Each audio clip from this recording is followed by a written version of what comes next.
Assalamualaikum warahmatullahi wabarakatuh and hi doctor. So right now, uh, my group member will present about our comprehensive case study. Okay, first of all, my name is Imran Hakim bin Abdul Aziz. Matric number is 272833. Okay, so for my part, I will explain and present about part A, which is the financial asset. Okay, first one is about the question one. The question asks about define equity investment and debt investment and explain which investment is better for the firm in the long run. Okay, first of all, we need to know what is the equity investment and what is the debt investment. Okay, right now, equity investment is money that was invested in a company by purchasing shares or by purchasing shares of that company in the stock market.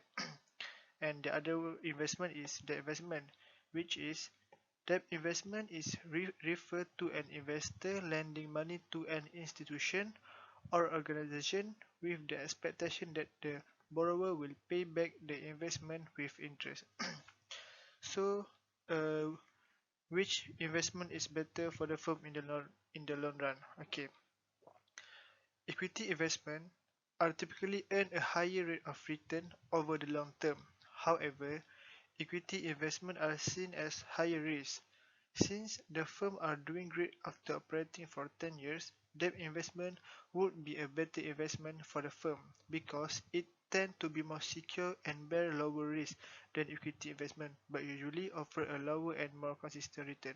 So the conclusion is uh, for the equity investment, you can we can get a higher rate of return, but it require a high risk.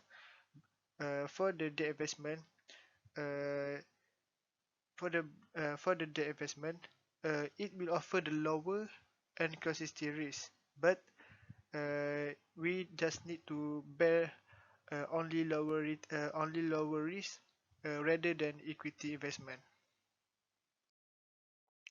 Okay, so right now, the question two is asked about prepare the journal entry at the date of the bond purchase. So if you look at the information given, it stated that the bond investment was purchased at the 1st January 2018, and the information also stated that this debt investment is held for collection and selling. So uh, when it's stated as held for collection and selling, we need to debit debt investment bracket FVTOCI. Why we use bracket FVTOCI? Because it stated that it is for held for collection and selling. FVTOCI means fair value through other comprehensive income. So we debit debt investment FVTOCI 972270 and we credit cash 972270. Okay, to question 3, we ask about prepare the bond amortization schedule through 2022 and round up your answers. Okay, for the first one, um, we need to state the carrying amount of the bonds. The question asks through 2022. So and the information given that uh, the the interest the interest collected will we will get about once per year or annually. So we need to do it as once per year. Like I show right now, we record at 1st January 2018, 1st January 2019, 1st January 2020 until 1st January 2023. Okay, the first one we need to calculate the cash received. Note that cash received will always be the same. Will always be the same for each year. Cash received is 90,000 is A. Okay, how we calculate to get the 90,000 amount? Okay, look at the note beside.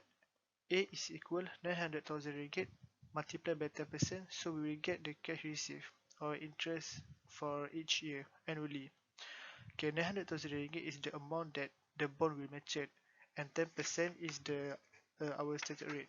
So we need to use the maturity value of bond we multiply by the stated rate, which is 10%. So we get the 90,000 ringgit. B, interest revenue. So we need to calculate. We need to know how to calculate interest revenue.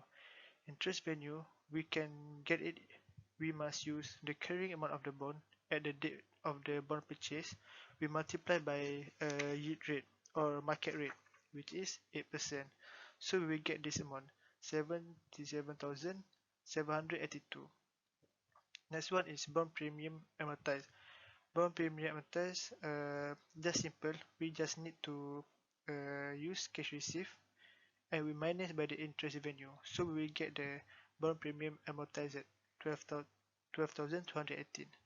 So our new carrying amount at the 1st January 2019, we just use the carrying amount of bond year before. We minus by the bond premium amortized on the current year. So we get the carrying amount of bond at the current year, which is 960052. And we repeat these steps for each year until we will get the maturity value of the bond, which is 900,000 ringgit. Okay, for the question 4, it is about prepare the journal entry to record the interest received on the and the amortization for 2019. Okay, the question asks on for 2019, means that at the year end of 2019. So if we look at the table before this for question 3, we need to look at the date near with the date that is near with the 31st December. So at the table, when we look at the table before, we will use the date on 1st January 2020. Okay, at the 1st January 2020, we will get the interest revenue 76,804 ringgit, and the cash received is 90,000 ringgit. So the difference between cash and interest revenue is the debt investment decrease, which is 13,960 ringgit.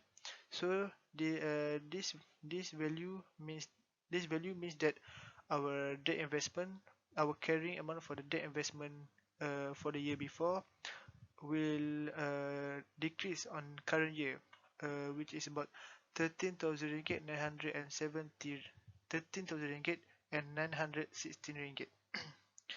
So the next one is question 5. Prepare the maturity journal entry for the bonds at the date of maturity. At the date of maturity, so we know that our maturity value, our maturity value of the bond is 970,000 ringgit, which is already stated in the information given. So we just need to record this, the record maturity value for the first at the 1st January 2023, because our bond will mature at 1st January 2023. So the journal will be, we credit the cash 900,000 ringgit and debt investment in the bracket FVTOCI 900,000 ringgit. So this value means that the company will get the cash 970,000 ringgit. So the next one, prepare the journal entries for the non-trading equity investment. So just for the question before, it is about bond investment. Right now, we will discuss about the non-trading equity investment. Okay, how to prepare the journal entry? First of all, we look at the information given, which is during 10 February 2018, a skyscraper property purchased 900,000 ordinary share for 24 ringgit per share.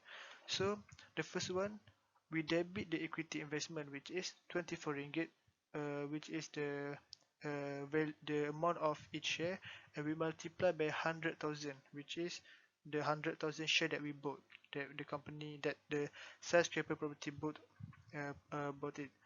So we will get the amount which is 2,400,000 ringgit. We debit equity investment 2,400,000 ringgit and credit the cash 2,400,000 ringgit. This is for the 10th February. So the last one we need to record about. So the last question. Uh, so the last one is about is during on 30 December, which is when the dividend received. So we only debit cash 60,000 ringgit and credit the dividend revenue also 60,000 ringgit.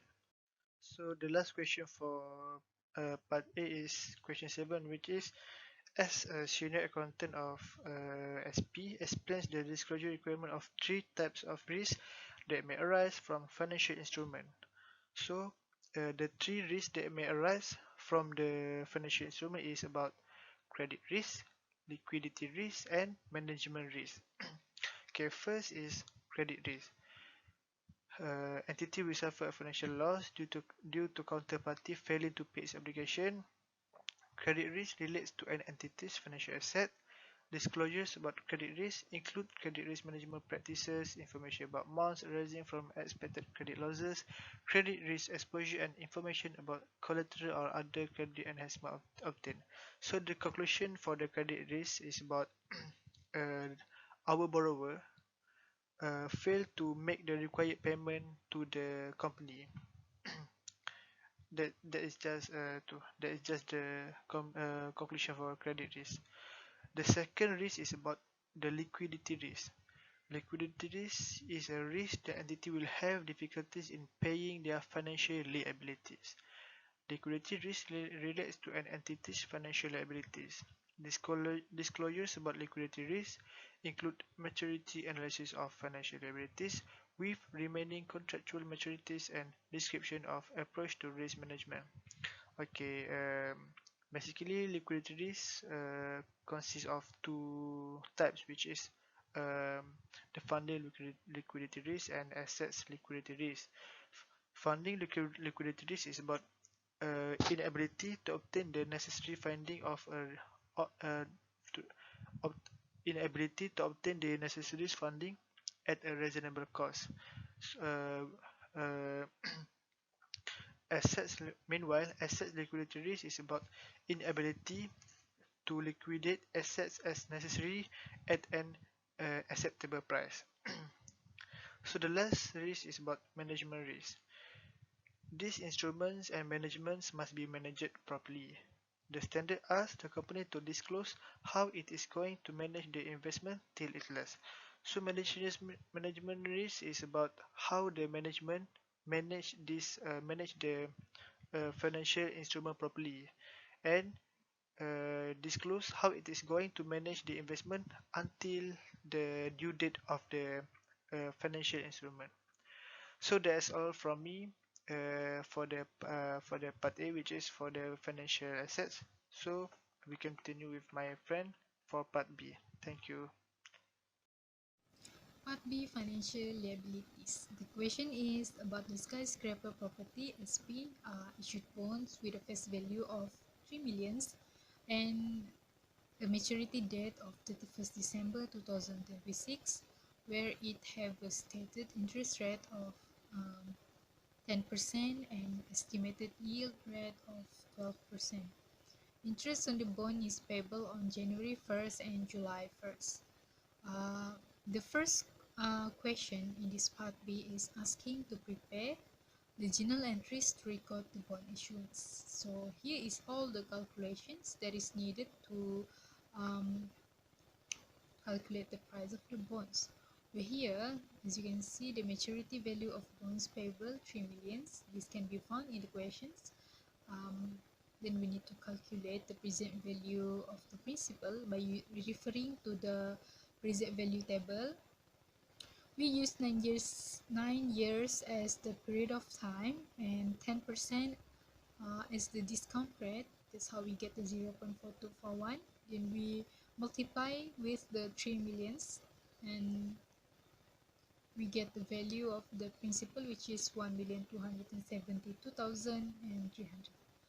Next, we need to calculate the present value of the interest payment.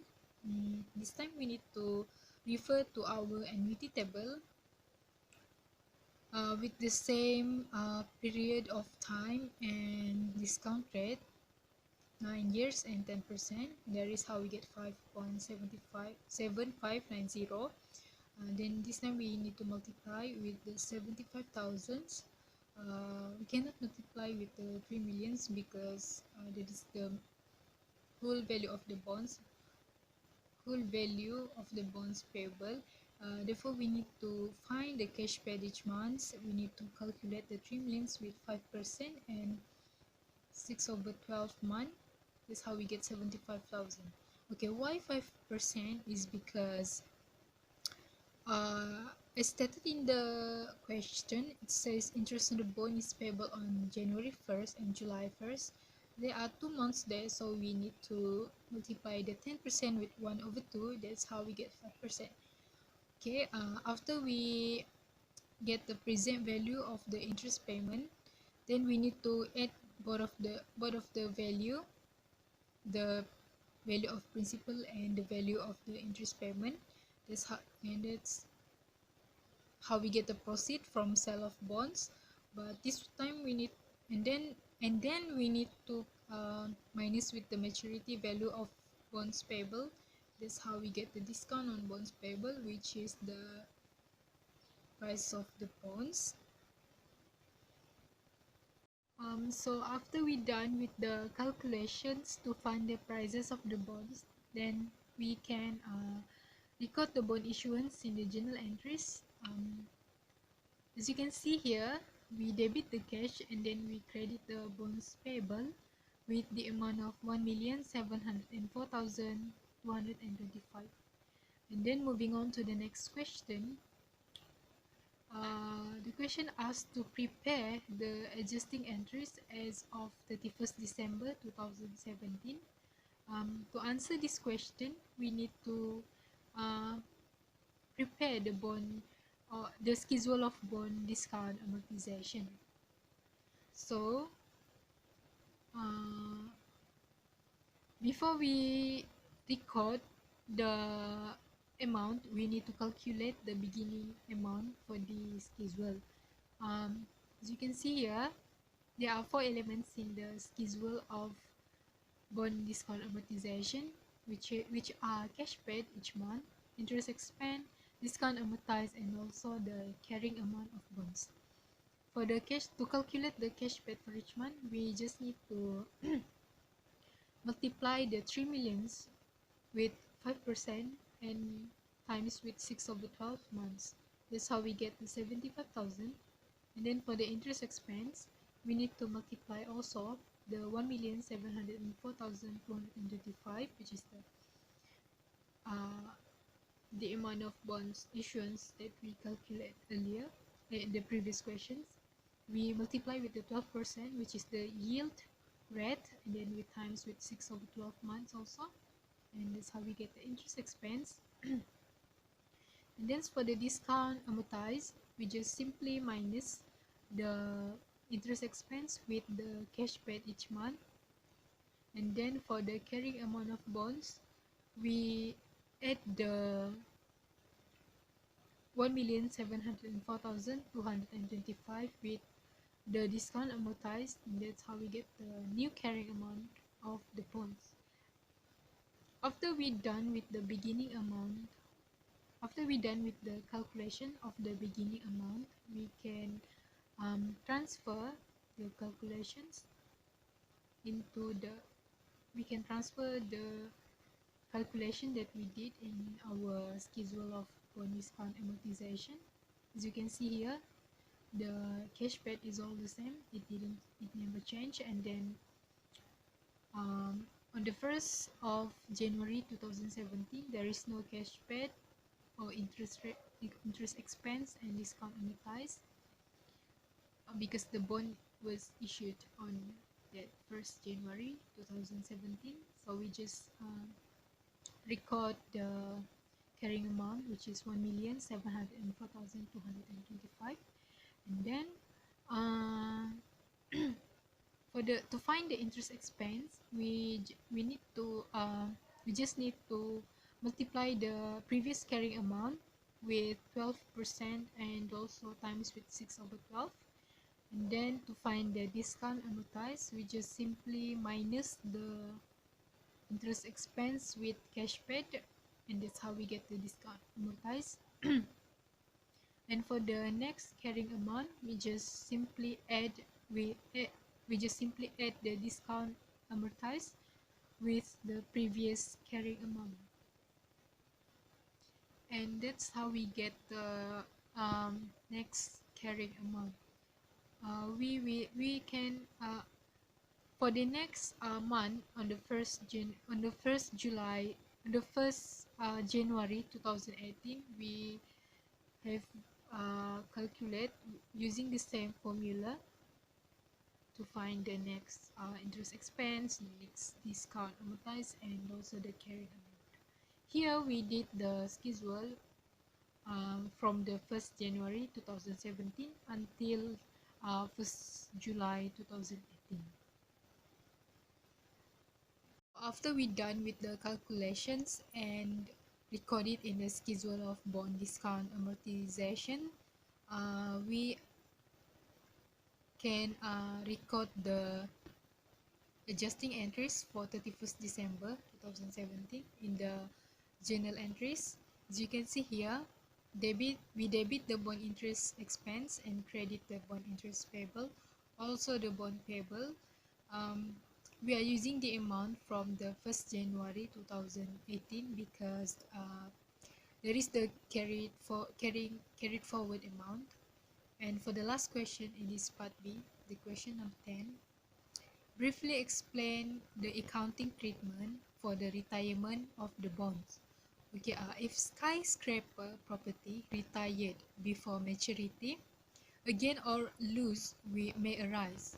If the price paid to retire the bonds is greater than the carrying amount of the bonds, therefore the company needs to record a loss on retirement. On the other hand, if the price paid is less than the carrying amount of the bonds, then at the retirement, therefore the company records a gain on retirement of bonds. Okay, hello, Assalamualaikum. My name is Ahmad Syamil Yusli. My number matric is 273966. So I will present and explain about the part C, which is leases. Start with question 11. Okay, assuming that SP agreed to lease all the assets, prepare journal entries at the inception date. So the first one we need to do is to prepare the journal entries for the three assets, which is excavator, dump truck, and concrete mixer. So the first one we start with 1 January 2018 with excavator. We debit it, the right of use asset excavator, 161,818 ringgit. And we credit lease liability Harman Berhad 161,880 ringgit. Then the second one at 1 March 2018, we debit right of use asset, which is dump truck, 39,052 ringgit. We debit it. Then we credit with the same amount with lease liability Armak Berhad, 39,052 ringgit. July 1st, debit right of use asset, the concrete mixer, 15,263 ringgit. Then we credit the lease liability Mandai Berhad, 15,263 ringgit with the same amount. Okay, for the next question, for each of the asset, provide an analysis to determine the type of lease for the lessor using the following schedule. Okay, for the first one is the transfer of the title. So the transfer of title, the answer is no for three company, which is Harman Berhad, Ahmad Berhad, and Mandai Berhad, because there is no transfer of the title of the asset. There's no transfer of the asset because the lessor only lease the assets which are dump truck, concrete mixer, and also excavator to the lessee without transfer any title of the asset. The next criteria is the contain bargain purchase option. So the bargain purchase option, only Harman Berhad contain bargain purchase option because it's stated in the table, in the question table, where it said that 75,000 at the end of the 10 years. So it contain bargain purchase option. but for Armak Berhad and Mandal Berhad, there is no bargain purchase option.